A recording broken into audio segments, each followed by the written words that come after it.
श्रीमद्भगवद गीता, श्री गीता के ज्ञान का 14वां अध्याय। 14वां अध्याय प्रारंभयतिक गुणत्रय विभाग योग। श्री भगवान ने कहा, फिर भी ज्ञानों में श्रेष्ठ ज्ञान तुमको कहता हूँ, जिसको जानने से सारे मुनिजन मोक्ष रूप परम सिद्धि को प्राप्त हुए हैं। इस ज्ञान की सहायता से मेरे स्वरूप को प्राप्त हुए लोग सृष्टि के समय जन्मते नहीं और प्रलय काल में कष्ट नहीं पाते।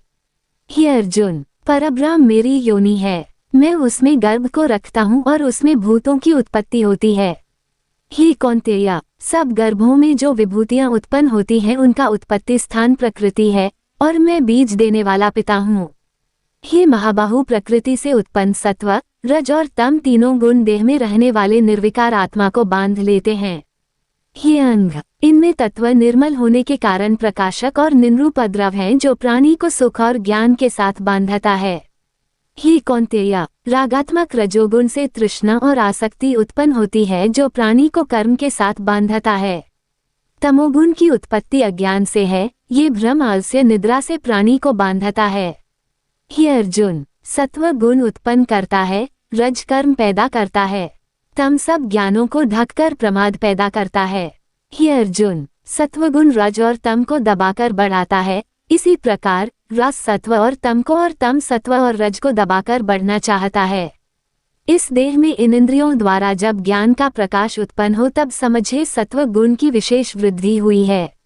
हे कौन्तेय, रजोगुण की वृद्धि में लोभ कर्मों में प्रवृत्ति कर्मों का आरंभ अशांति और इच्छा उत्पन्न होती है। हे कुरुनंदन, तमोगुण की प्रबलता में अविवेक अनुद्यम प्रमाद और मोह ये सब होते हैं। जब देह को सत्व गुण के उदर में मृत्यु प्राप्त होती है तो वह ज्ञानियों के प्रकाश में लोक को पाता है। रजोगुण के उदय में परकर कर्मों में आसक्त मनुष्यों में जन्म लेता है और तमोगुण के उदय में मरा हुआ मूढ़योनि में जन्म पाता है। सात्विक पुण्य कर्म का फल भी सात्विक कलंक रहित होता है। राक्षस कर्म का फल दुख, तामस कर्म का फल अज्ञान है। सत्व से ज्ञान उत्पन्न होता है, रज से लोभ तथा तम से प्रमाद मोह और अज्ञान की उत्पत्ति होती है। सात्विक पुरुष को उत्तम, राजस को मध्यम और तामसी लोगों को अधम नीच गति प्राप्त होती है। जो दृष्टा व्यक्ति गुणों से अलग अर्थात निर्गुण साक्षी मात्र आत्मा को जान लेता है वह मेरे रूप को प्राप्त होता है। जो देही शरीर में उत्पन्न होने वाले सत्व, रज, तम इन तीन गुणों को जीत लेता है वह जन्म, मृत्यु, बुढ़ापा और रोग से छूटकर मुक्ति पाता है।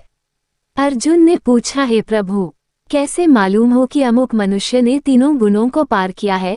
उसका क्या बर्ताव है? किन उपायों से वह तीनों गुणों को त्यागता है? तब भगवान बोले, हे पांडव, प्रकाश, प्रवृत्ति और मोह होने से जो दुखी न हो और निवृत्ति होने से उनकी इच्छा न करे, उदासीन मनुष्य के समान जिसको सब दुखी न हो और गुणों के कर्म होते ही हैं, ये जानकर जो निश्चित रहता है और कभी विचलित नहीं होता, जिसको सुख और दुख मिटरी पत्थर और सुरवन, प्रिय अप्रिय, निंदा और स्तुति समान है। जो धीर है, जिसने सभी बखेड़े छोड़ दिए हैं, उसे गुणातीत कहते हैं। जो अनन्य भक्ति से मुझे पूजता है वो तीनों गुणों को जीतकर ब्रह्मभाव को पाता है, क्योंकि ब्रह्म का और विकार रहित मोक्ष का और सनातन धर्म का और अखंड सुख का भंडार मैं ही हूँ। इति सुपनिषत्सु ब्रह्मविद्या योग शास्त्रे श्री कृष्ण अर्जुन संवादे विभाग गुण यंत्र योगो नाम चतुर्थों अध्याय। 14वें अध्याय का महात्म्य प्रारंभ। श्री नारायण बोले, हे लक्ष्मी, संगलद्वीप का राजा एक दिन शिकार खेलने को चला, अन्य और राजा भी शिकार खेलने साथ चले। संगलद्वीप के राजा ने दूसरे राजाओं के साथ शर्त बांधी, जिसका कुत्ता शिकार मारे सो लेवे। सब राजाओं ने अपने अपने कुत्ते छोड़े। एक सुस्या निकला, उसके पीछे कुत्ते दौड़, सुस्या दूर निकल गया और कुत्ते पीछे रहे। संगलद्वीप के राजा के कुत्ते ने सुस्या को पकड़ा, लोगों ने शोर किया, कुत्ता दुचित्ता हो गया, सुस्या फिर भागा। कुत्ते के दांत सुस्या को लगे थे, रुधिर टपकता जाए, सुस्या भागा जाए और कुत्ते पीछे रह गए। जाते दो वन में एक कच्चा तालाब पानी से भरा था, वहाँ एक साधु रहता था। उस तालाब में सुस्या जा गिरा, श्वान भी पीछे ही जा गिरा। इतने में राजा भी दौड़कर पहुंचा तो देखा दोनों मरे पड़े हैं और देवदेही पाकर बैकुंठ को चले हैं। राजा को देखकर उन्होंने कहा, राजन, तू धन्य है, तेरे प्रताप से हमने देवदेही पाई है। राजा बोला, ये कैसे? तब उन दोनों ने कहा, मेरे धन्य भाग जो तुम्हारा उद्धार हुआ है। इतना कह वह बैकुंठ को गए। राजा ने साधु को नमस्कार करके पूछा, हे संत जी, वार्ता कहो, ये कौतुक आश्चर्य क्या देखा? सुस्या स्वान दोनों का इस जल के स्पर्श करने से उद्धार हो गया।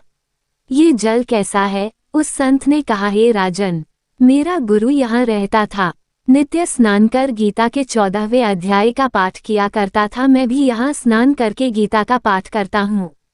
राजा ने कहा, धन्य है जो आपके प्रताप से ऐसी योनियों का उद्धार हुआ है। मेरे धन्य भाग हैं जो आपका दर्शन हुआ है। श्री नारायण जी ने कहा, हे लक्ष्मी, 14वें अध्याय का महात्म्य तुमको कहा। जय श्री कृष्ण। राधे राधे।